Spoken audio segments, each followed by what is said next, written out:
Tonight, new law, same old story. Stay on the footpath. You were warned. Get off his land. Whatever I like, while I'm on private property, and it's got nothing to do with you. Continuing the chase despite the ban. If I need to go to jail, I'll go. I obviously don't want to. I am definitely not paying a fine for carrying on my way of life. A weekend of revolt, and the conflict continues. I need them to know, those hunting people out there, we're going to be over their shoulder and we are going to be watching them all the time, and they will not get away with it.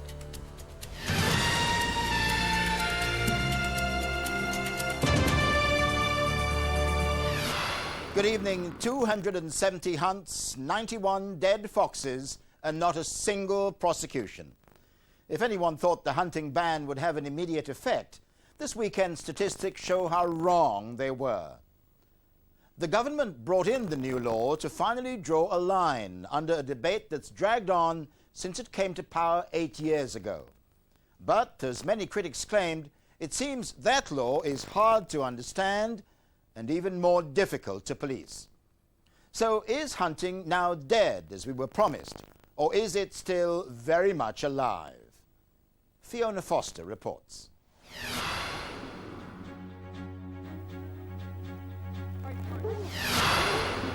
Thursday, February the 17th, and a centuries-old tradition is coming to a close. At midnight, the hunting bill will become law. And while gatherings like this won't be illegal, what they're about to do will, for the first time, become a criminal offence. It's been a day that people have been dreading, really, because they can't believe it can come to this. But we have to face facts. It's a democracy. If that's what the government's brought in, all we can do is fight to overturn it and show in the years to come how ridiculous this law is, how unenforceable it is, and how bad it is for animal welfare. I just think it's a sad day for this country, and I'm not going to give up. And the thousands of other people around the country it meets, they're not going to give up. For now, at least, it seems the pro-hunt lobby have to accept defeat. But here in the Cotswolds, they remain defiant. Determined as ever that the ban will be overturned, and certain that hunting will survive. I think people don't quite realise the resolve that we have got within the countryside to fight this.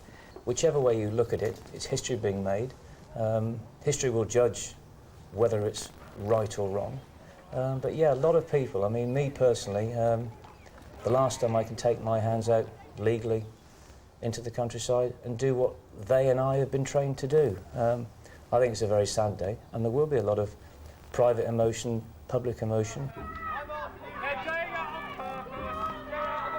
100 miles south, emotions are already high. It may be the last day of legal hunting with dogs, but here in Sussex, the confrontations with saboteurs are continuing to the bitter end.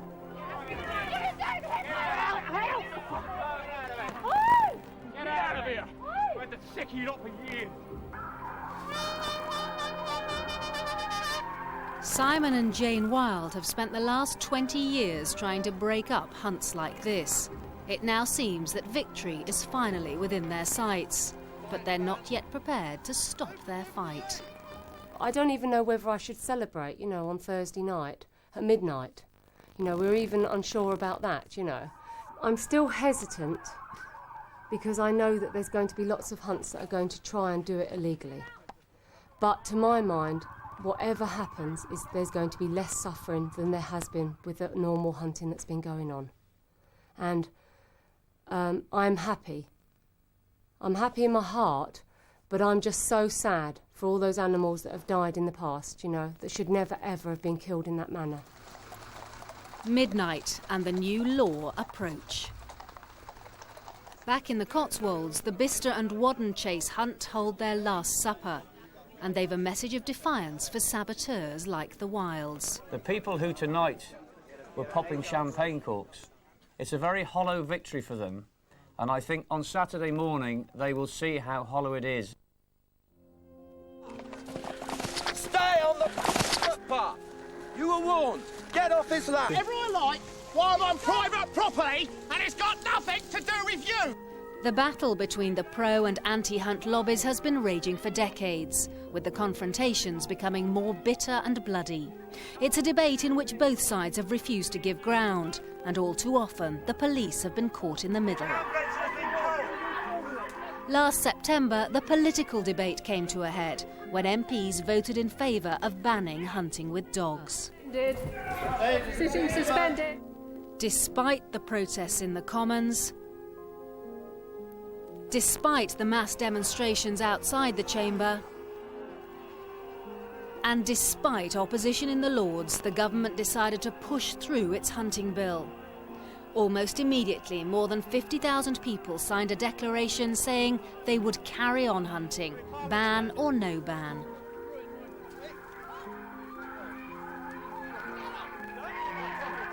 I'm adamant it's not about foxes. Foxes are the last thing it's about. It's a political gesture, and it's about that sort of anachronistic feeling of having a go at the upper classes and the rich, which is completely, it doesn't exist now. It's nothing whatsoever to do with class anymore, but for some reason there is a part of the Labour Party and a part of the government that believes that they're finally getting their own back, and it's a nonsense.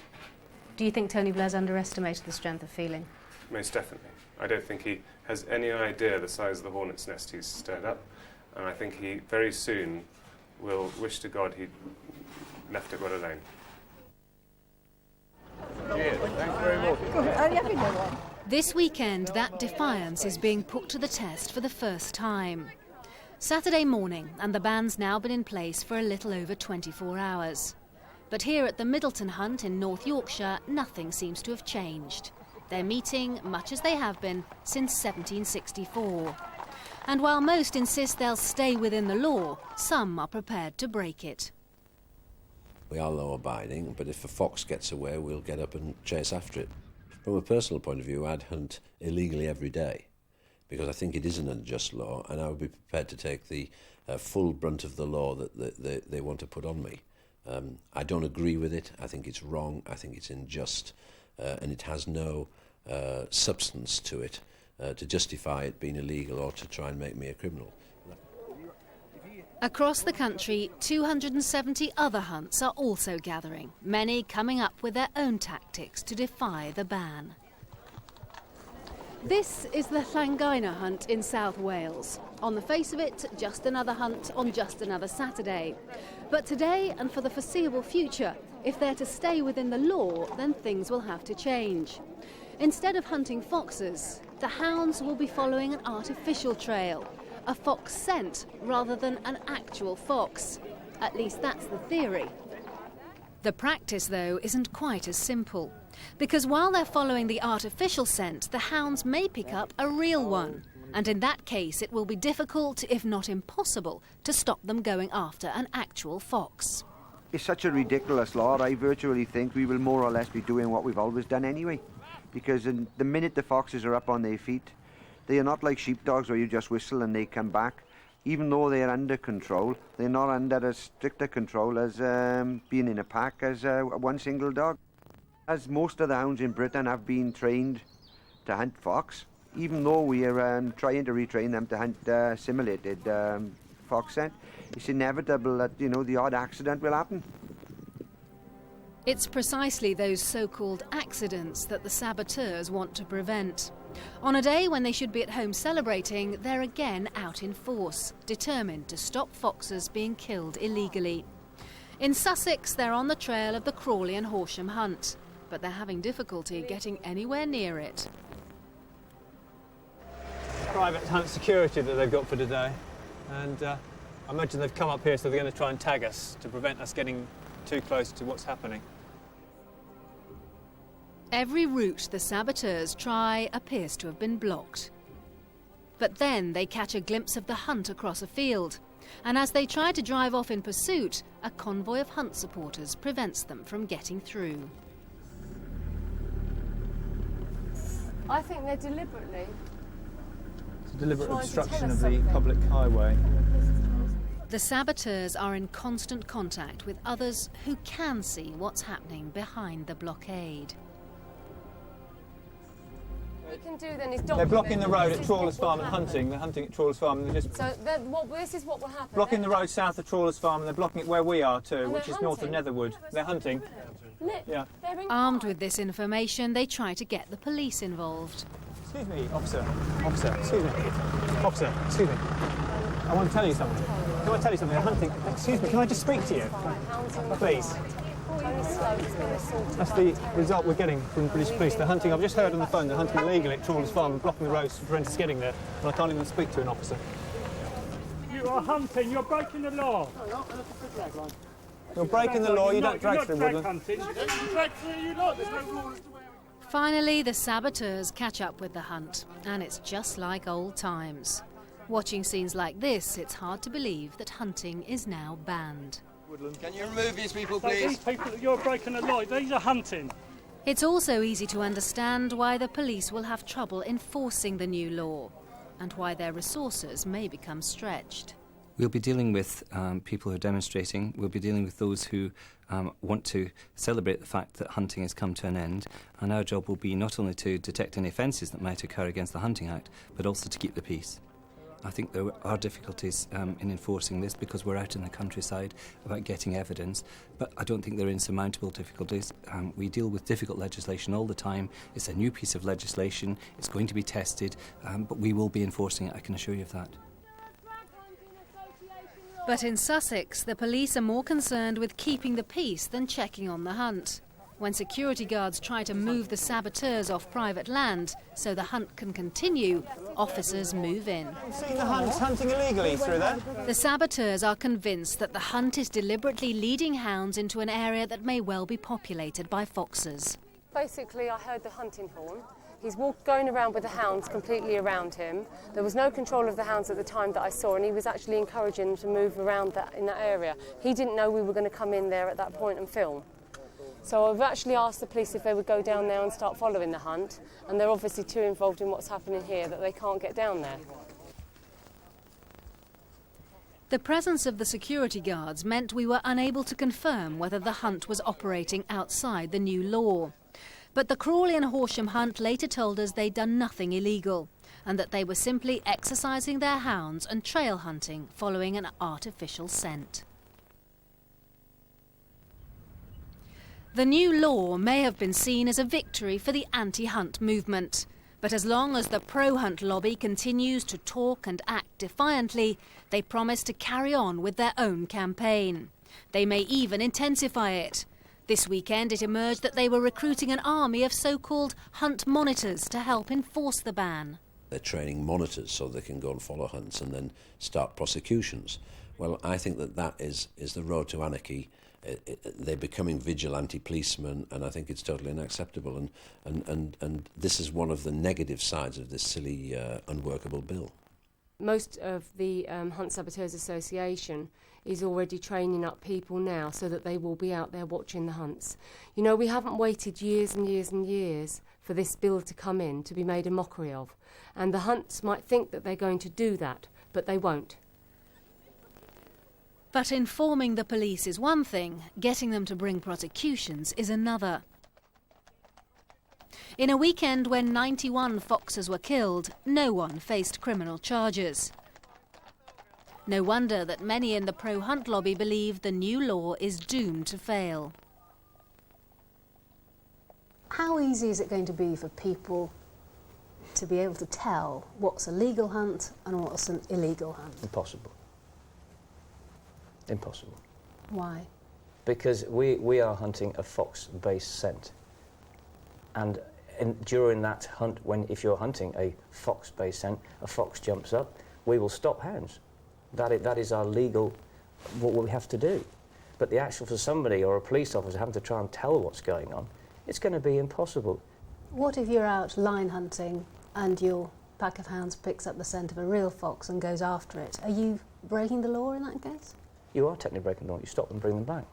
And will you? Yeah. I said I will work within the law to show how stupid it is. I don't need to be sat in a police station fighting this.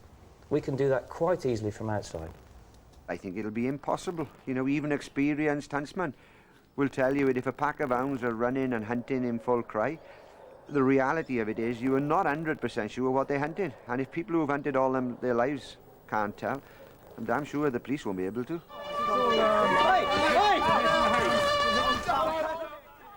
In Sussex, keeping the peace between Hunt supporters and saboteurs is also proving impossible. When he's under a horse, I am concerned. Yeah, no, okay, yeah, but we don't put it back. I will talk about that later. We don't put it back. During this confrontation, Hunt supporters throw a dead fox onto the ground, and it's surrounded by hounds. And though they claim it was shot legally the day before, it raises the temperature even higher. We will investigate what has happened to the best of our ability. But for the time being, I'm trying to prevent any inflammatory situation between... There is. No. There already is. This is a public footpath. As the situation deteriorates further, there's now the potential for serious public disorder. Officers struggle to keep the two sides apart. The box is 3 more in there. Get that broke out. Hey! Go up there! Hey! Go up there! Come on, hurry up! Hey! Yeah, hurry up then, you're not doing it, are you? I'm trying to break you guys up. Can you just move off the land? You'll be able to see just as much from up there, yeah? As the police try to restore order here, hunts across the country have found a range of ways to get round the new law. Not too difficult when you see how it's worded. You can't use a pack of hounds to hunt and kill a fox, but you can use 2 of those hounds from that pack to chase a fox out into the open and then shoot it. You can then drag that dead fox across the countryside with the pack of hounds on its trail. You can also use the traditional methods, other methods of controlling the fox population, like snaring and poisoning.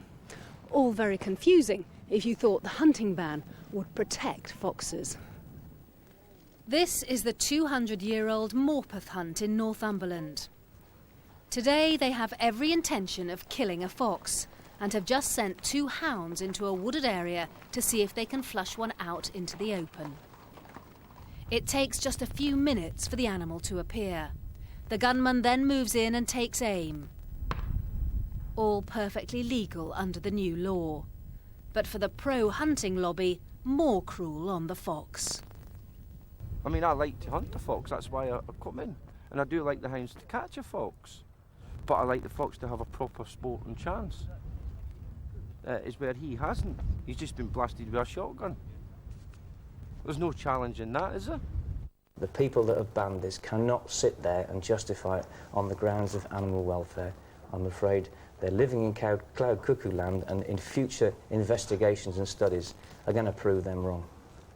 Those opposed to hunting would say that the chase is absolutely terrifying for the fox concerned, and that surely shooting them is a kinder way of dispatching them. I don't believe that shooting anything is a kinder way of doing it. If the potential is it might just get wounded. The idea of this terrifying spectacle. I've been hunting hounds now for 27 years, and I don't ever believe that a fox is terrified until the last seconds, and then it's instantaneously killed. Carol! I've got the handbrake on! Carol, go forward, go forward! Stop! Back in Sussex, the saboteurs are trying to leave when their van is rammed repeatedly and forced off the road by a Land Rover. A Tonight cameraman is inside the vehicle. Outside, a scuffle breaks out between a security guard and a Hunt saboteur. It's quickly broken up as police reinforcements arrive. Sussex police say they're investigating this incident, along with reports denied by Hunt members that they taunted saboteurs by feeding a dead fox to the hounds. The new law was expected to bring the hunters into conflict with the authorities. But now there are tensions between the police and the saboteurs, who believe officers should concentrate on enforcing the ban rather than keeping the peace. There's 24 police officers out there, but we're the only ones actually trying to physically use our cameras to gather the evidence, and the police aren't, I'm afraid. Something's got to change. To some degree, in fairness, they had a potential, well, as it happened, a serious public order situation to deal with, but I would have expected to have at least 2 or 3 just seeing what was going on and trying to keep ahead of things. And they're going to have to do this because it's just a slap in the face for democracy if that doesn't occur. the level of resources that we'll put into this will be the same as we would for any other wildlife legislation, and indeed on demand as people tell us that hunting's taking place, or we get information or intelligence that hunting's taking place. So the resources that we'll put into it will be proportionate. And by that I mean that we will not be putting a huge amount of resources into it, because there are other things that will be priorities, and we'll have to deal with those as well. But even if the police do succeed in bringing prosecutions for illegal hunting in the future, some will remain defiant, even though they face fines of up to £5,000. Well, I won't pay. I don't see why I should be fined for doing something that I've done since I was 8 years of age. If we are unfortunate enough to get caught and prosecuted, I've already taken precautions. I've handed all my savings and, bits of property that we own over to my son, and if I need to go to jail, I'll go. I obviously don't want to, but I am definitely not paying a fine for carrying on my way of life. This is not a justice thing, is it? It's really a class war. They think that all the people that hunt are pompous, upper-class twits. Well, the reality of it is in Wales and the Fells and the majority of England, they're only ordinary working-class people. And I feel as if Tony Blair is doing to me what Maggie Thatcher did to my father in the mines. And at the end of the day, Maggie Thatcher did it for economic reasons. This is just straightforward spite. And so the first weekend under the new law comes to a close. The debate continues, as does the ancient tradition at its centre. And while more than 90 foxes are dead, hunting itself appears to have survived. I don't think hunting will ever be wiped out. Hunting's been around in the current form, particularly fox hunting, for 350 years. And it's going to be here for another 350 years. They're ignoring and changing everything that we hold dear. And I think that that's very, very sad, and it's a very dangerous precedent. And I think that this government has to start pulling its claws in sooner or later. Otherwise, we'll help them at the ballot box all we can to remove them. This is cruel, and the public are behind this act, and we're not going to allow this to happen. So it's a victory for animal rights, definitely. But I need them to know, those hunting people out there, that every time they turn around, we're going to be there. And every time they make a move that they think that they're going to get away with, we're going to be there. So we're going to be over their shoulder, and we are going to be watching them all the time, and they will not get away with it. Fiona Foster reporting. And that's nearly all we have time for this evening. We're back on Friday investigating the